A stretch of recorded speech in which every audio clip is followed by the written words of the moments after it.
ಆತ್ಮೀಯ ಕಾರ್ಮಿಕ ಬಂಧುಗಳೇ, ಸಾರಿಗೆ ನೌಕರರ ಹೋರಾಟ ತಮಗೆ ಗೊತ್ತಿರೋ ಹಾಗೆ ನಾವೇನು ಮೇ 20ರಿಂದ ಮುಷ್ಕರ ಪ್ರಾರಂಭ ಮಾಡಬೇಕಾಗಿತ್ತು.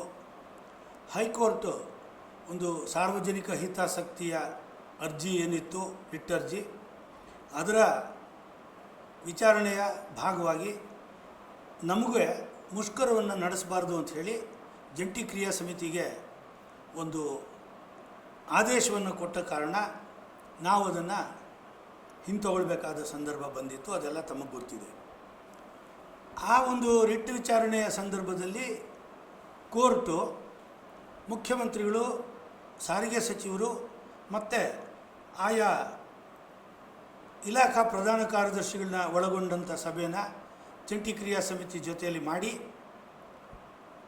ಒಂದು ತೀರ್ಮಾನಕ್ಕೆ ಬರಬೇಕು, ನಿಮ್ಮ ಜಗಳದಲ್ಲಿ ಜನರಿಗೆ ತೊಂದರೆ ಮಾಡಬೇಡ್ರಿ ಅನ್ನುವಂಥ ಕಿವಿ ಮಾತನ್ನು ಹೇಳಿತ್ತು. ಮತ್ತು ಎರಡನೇ ಹಿಯರಿಂಗು 21ನೇ ತಾರೀಕಿತ್ತು. ಇದು 19ನೇ ತಾರೀಕು ಈ ಥರದ ಆದೇಶ ಕೊಡ್ತು. ನಾವು ಸ್ಟ್ರೈಕನ್ನು ವಾಪಸ್ ತಗೊಂಡ್ವಿ. 20ನೇ ತಾರೀಕು ಒಂದು ತೀರ್ಮಾನ ನಾವು 21ನೇ ತಾರೀಕು ನಡೆದ ಸಭೆಯಲ್ಲಿ ಹಿಯರಿಂಗಲ್ಲಿ ಕೋರ್ಟು ಒಂದು ಆದೇಶ ಕೊಟ್ಟಿದೆ. ಎಮ್ ಡಿಗಳು ಕೂಡ ಭಾಗವಹಿಸೋದಿಲ್ಲ ಅಂದರೆ ಹೇಗೆ ಅಂತ. 19ನೇ ತಾರೀಕಿನ ಸಭೆಯಲ್ಲಿ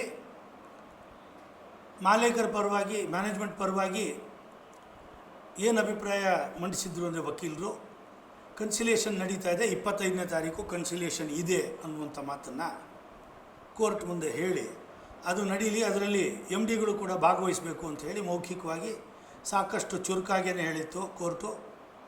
ಎಮ್ ಡಿಗಳು ಕೂಡ ಭಾಗವಹಿಸಬೇಕು, ನೀವು ಚೀಫ್ ಮಿನಿಸ್ಟರ್ ಜೊತೆಯಲ್ಲಿ ಮಾತುಕತೆ ಮಾಡು ಅಂದರೆ ಅದಕ್ಕೂ ಇದು ಮಾಡಿಲ್ಲ, ಒಬ್ಲೈಜ್ ಮಾಡ್ತಾಯಿಲ್ಲ.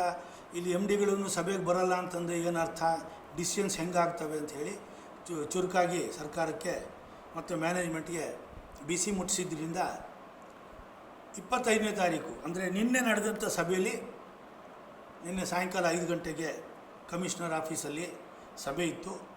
4 ಜನ ಎಮ್ ಡಿಗಳು ಕೂಡ ಭಾಗವಹಿಸಿದರು. ಆರ್ ಟಿ ಸಿಯ 4 ನಿಗಮಗಳ ಎಮ್ ಡಿಗಳು ಭಾಗವಹಿಸಿದರು. KSRTC M D Akram Pasha ಅವರು ಆರೋಗ್ಯ ಸರಿ ಇಲ್ಲದ ಕಾರಣ ಅವರು ಆನ್ಲೈನ್ನಲ್ಲಿ ಜಾಯಿನ್ ಆಗಿದ್ದರು. ಉಳಿದ 3 ಎಮ್ ಡಿಗಳು ಫಿಸಿಕಲ್ಲಾಗಿ ಭಾಗವಹಿಸಿದರು. ಮತ್ತು ಬೇರೆ ಬೇರೆ CLWಗಳು, CLOಗಳು ಮತ್ತು ಇಲಾಖಾ ಮುಖ್ಯಸ್ಥರು ಎಲ್ಲರೂ ಸಹ ಭಾಗವಹಿಸಿದರು. ಅದರಲ್ಲಿ ನಾವು ಜಂಟಿ ಕ್ರಿಯಾ ಸಮಿತಿಯಿಂದ ನಾವು ಕೂಡ ಭಾಗವಹಿಸಿದ್ವಿ. ನಿನ್ನೆ ನಡೆದ ಸಭೆ ಒಂದು ಫಲಪ್ರದವಾಗಿತ್ತು ಅಂತಲೇ ನನ್ನ ಅಭಿಪ್ರಾಯ. ಕಾರಣ ಏನು ಅಂದರೆ, ಮ್ಯಾನೇಜ್ಮೆಂಟ್ ನಮ್ಮ ಮೇಲೆ ಪ್ರಾರಂಭದಿಂದಲೂ ಏನು ದೂರ್ತಾಯಿದ್ರು ಅಂದರೆ, ನೀವು ಮೊದಲಿಂದಲೂ 25% ಹಾಗೆ ಹಿಡಿದಿರಿ, 1 ಇಂಚು ಕೂಡ ಕೆಳಗಡೆ ಬಂದಿಲ್ಲ, 1 ಮಿಲಿಮೀಟ್ರ್ ಕೆಳಗೆ ಬಂದಿಲ್ಲ ಅಂಥೇಳಿ ನಮ್ಮ ಮೇಲೆ ಟೀಕೆ ಮಾಡ್ತಾಯಿದ್ರು. ನಾವು ನೀವು 3%, 5% ಕೊಟ್ಟರೆ ನಾವು ಹೆಂಗೆ ಅದನ್ನು ಕೆಳಗಡೆ ಇಳಿದು ಬರೋದು, ಅದರಿಂದ ನೀವು ಸಬ್ಸ್ಟ್ಯಾನ್ಷಿಯಲ್ಲಾಗಿ ಕಳೆದ ಬಾರಿ ಕೊಟ್ಟಿದ್ದಕ್ಕಿಂತಲೂ ಹೆಚ್ಚಿಗೆ ಬನ್ನಿ, ಆಮೇಲೆ ನಾವು ಕೂಡ ಅದನ್ನು ಸ್ಕೇಲ್ ಡೌನ್ ಮಾಡ್ಕೊಂಡು ಬರ್ತೀವಿ, ಸೆಟ್ಲ್ಮೆಂಟ್ಗೆ ಕೈ ಚಾಚ್ತೀವಿ ಅಂತ ನಾವು ಹೇಳ್ತಾಯಿದ್ವಿ. ಬಟ್ ನಿನ್ನೆ ನಡೆದ ಸಭೆಯಲ್ಲಿ ನೆಗೋಸಿಯೇಷನ್ ಮೀಟಿಂಗ್ ಇದೆ ಅನ್ನುವಾಗ ನಾವು ಮೊದಲ ಬಾರಿಗೆ 2 ವಿಚಾರದಲ್ಲಿ ನಾವು ಸ್ವಲ್ಪ ಸ್ಕೇಲ್ ಡೌನ್ ಮಾಡಿದ್ದೀವಿ. ಮೊದಲನೇದೇನು, ಈ 25% ಏನು ನಮ್ಮದು ಬೇಸಿಕ್ ಹೆಚ್ಚಳ ಇತ್ತು, ಸರ್ಕಾರ ಈಗ 12.5% ಹೆಚ್ಚಳನ ಅವ್ರು ಮಾಡಿದ್ದಾರೆ. ನಾವು ಅದಕ್ಕೆ ಒಂದು ರೆಸ್ಪಾನ್ಸ್ ಆಗಿ ಈ ಆದೇಶನ ನೀವು ಮಾರ್ಪಾಟು ಮಾಡಿರಿ ಅಂತೆಲ್ಲ ನಮ್ಮ ಡಿಮಾಂಡ್ಗಳಿದೆ.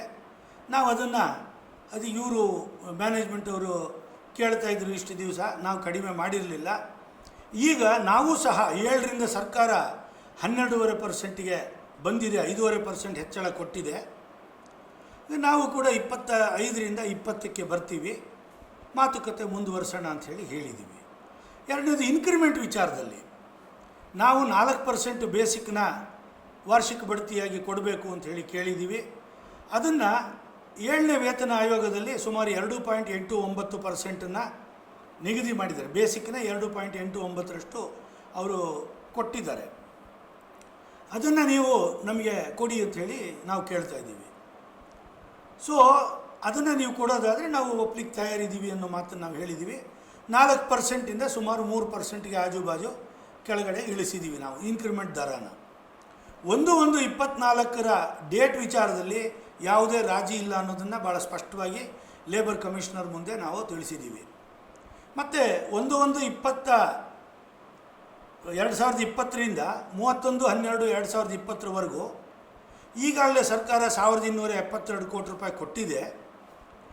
ಉಳಿದ 520 ಕೋಟಿಯಲ್ಲಿ ನಿವೃತ್ತ ನೌಕರರಿಗೆ ಅವ್ರ ಹಿತಾಸಕ್ತಿ ನಾವು ಕಾಪಾಡ್ತೀವಿ ಅಂತ ಹೇಳಿ MD ಅವರು ನಮ್ಮ ಬೆಂಗಳೂರು ಚಲೋ ಕಾರ್ಯಕ್ರಮದಲ್ಲಿ ಭರವಸೆ ಕೊಟ್ಟಿದ್ದಾರೆ.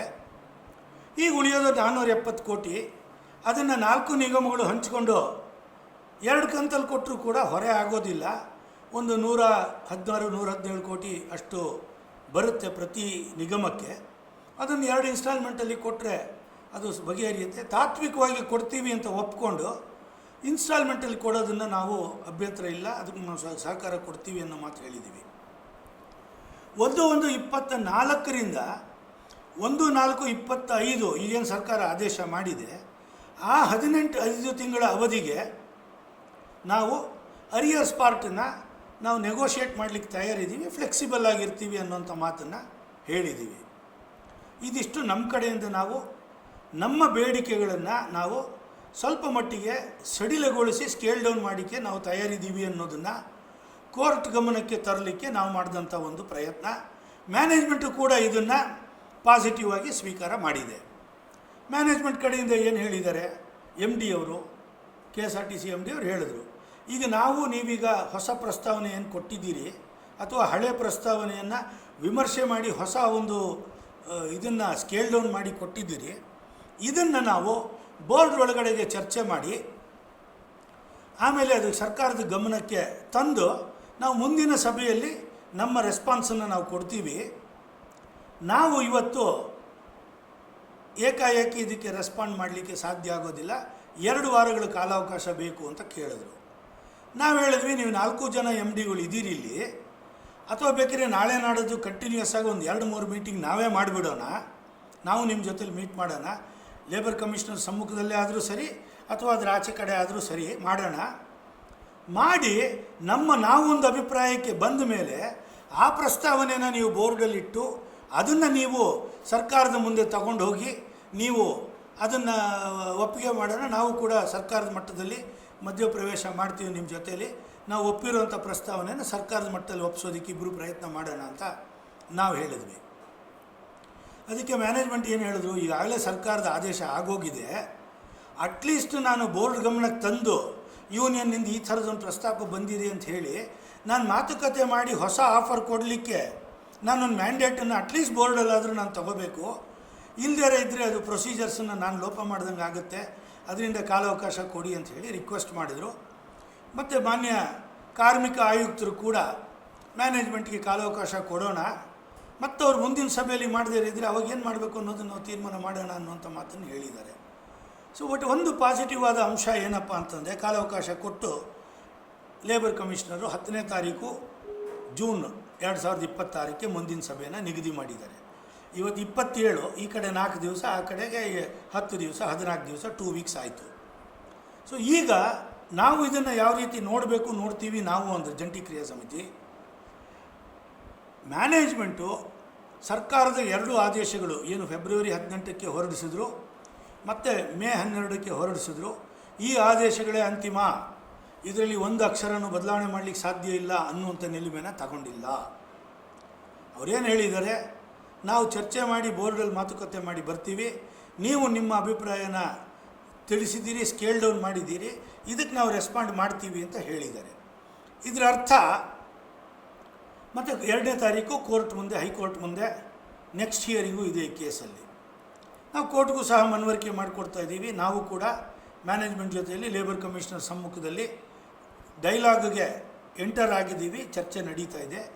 ಅದರಿಂದ ನಮಗೆ ಇದು 10ನೇ ತಾರೀಕುವರೆಗೂ ಅವಕಾಶ ಕೊಡಬೇಕು ಅಂತ ನಾವು ಕೋರ್ಟ್ ಗಮನಕ್ಕೂ ತರೋಣ. ಬಟ್ ನಾವು ಇದನ್ನು ನೋಡಬೇಕಾದ ರೀತಿ ಹೆಂಗೆ ಅಂದರೆ, 2 ಸರ್ಕಾರದ ಆದೇಶಗಳು ಅವೇ ಅಂತಿಮ, ಅದನ್ನು ಬದಲಾವಣೆ ಮಾಡೋಕ್ಕಾಗಲ್ಲ ಅನ್ನೋ ಧೋರಣೆನ ಮ್ಯಾನೇಜ್ಮೆಂಟು ತೋರಿಸಲಿಲ್ಲ. ಸೊ ಇದು ಬದಲಾವಣೆಗೆ ಸಾಧ್ಯ ಇದೆ, ಆದರೆ ಅದನ್ನು ಎಷ್ಟು ಜಾಸ್ತಿ ಮಾಡಬೇಕು, ಯಾವ ರೀತಿ ಮಾಡಬೇಕು, ಅದಕ್ಕೆ ಸರ್ಕಾರನ ನಾವು ಯಾವ ರೀತಿ ಸಹಾಯ ಕೇಳಬೇಕು, ಈಗ ಡೀಸೆಲ್ ಬೆಲೆ ಬೇರೆ ಜಾಸ್ತಿ ಆಗ್ತಾ ಇದೆ ಅನ್ನೋದೆಲ್ಲ ಹೇಳಿದರು. ಸೊ ಇದು ನಾವು ಪಾಸಿಟಿವ್ ಆಗಿ ನೋಡುವಂಥ ವಿಧಾನ. 10ನೇ ತಾರೀಕು ಒಳಗಡೆ ಮತ್ತು ಸಾಧ್ಯ ಆದರೆ ನಾವು ಕೂಡ ಟ್ರಾನ್ಸ್ಪೋರ್ಟ್ ಮಿನಿಸ್ಟ್ರನ್ನು ಭೇಟಿ ಮಾಡ್ತೀವಿ, ಸರ್ಕಾರ ಮುಖ್ಯಮಂತ್ರಿಗಳನ್ನ ಭೇಟಿ ಮಾಡಲಿಕ್ಕೆ ಪ್ರಯತ್ನ ಮಾಡ್ತೀವಿ.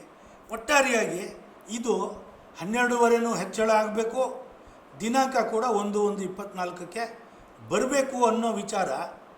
ಇದು ಕ್ಲೋಸ್ಡ್ ವಿಷಯ ಅಲ್ಲ, ಇದು ಓಪನ್ ಫಾರ್ ಡಿಸ್ಕಷನ್ ಅನ್ನೋದು ನಿನ್ನೆ ನಡೆದಂಥ ಮೀಟಿಂಗ್ನ ಫಲಶ್ರುತಿ.